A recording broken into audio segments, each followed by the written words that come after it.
시청자 여러분 안녕하십니까, 모동입니다.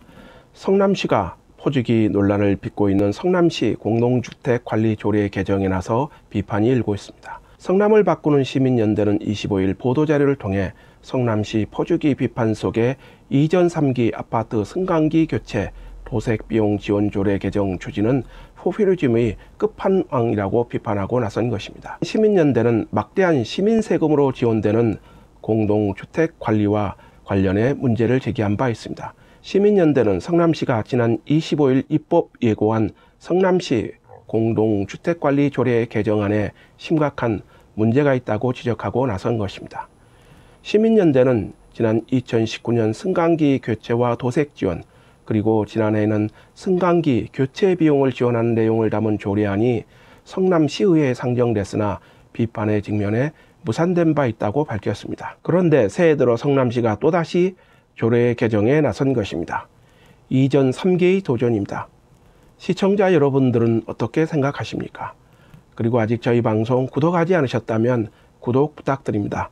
더 좋은 방송으로 보답하겠습니다. 이날 시민연대는 공동주택 승강기 보수 교체 비용을 지원하는 내용을 담은 성남시 공동주택관리조례 개정안에 대해 당시 담당 주무부서인 공동주택과도 승강기 관리 보수 의무는 건물의 소유자이므로 장기 수선 충당금으로 유지 보수를 하여야 함이 타당하다며 조례 개정에 반대한 바 있다고 지적하고 나선 것입니다. 그럼에도 불구하고 성남시가 다시 조례 개정에 나서는 것은 문제가 있다는 것입니다.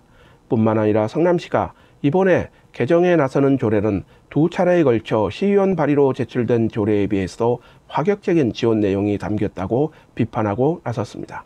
시민연대는 조례안이 개정될 경우 보조금 지원 대상이 승강기 교체와 외벽 도색뿐만 아니라 해석에 따라 공동주택 대부분 시설의 유지 보수 교체 비용을 지원할 수 있는 길을 열어놨다는 것입니다. 지원 금액도 현재 최대 2,400만 원에서 2억 5천만 원으로 10배 이상 넓게 확대했습니다. 특히 이번 조례 개정이 이루어지면 앞으로 공동주택 보조금 대상은 조례 개정 없이 시장 마음대로 늘릴 수 있다는 우려도 제기하고 나선 것입니다.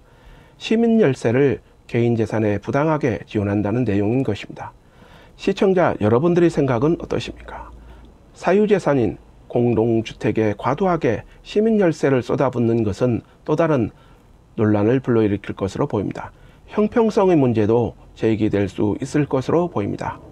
이에 대해 시민연대 관계자는 코로나19 장기화로 인해 자영업자와 비정규직, 프리랜서 등 많은 시민들이 고통을 받고 있는 상황에서 사유재산인 공동주택의 장기 수선 충당금으로 지출해야 할 부분까지 지원하는 것은 단독주택 거주자에 대한 역차별이고 2021년 지방선거를 위한 포퓰리즘이라고 밖에 볼 수 없다고 밝혔습니다.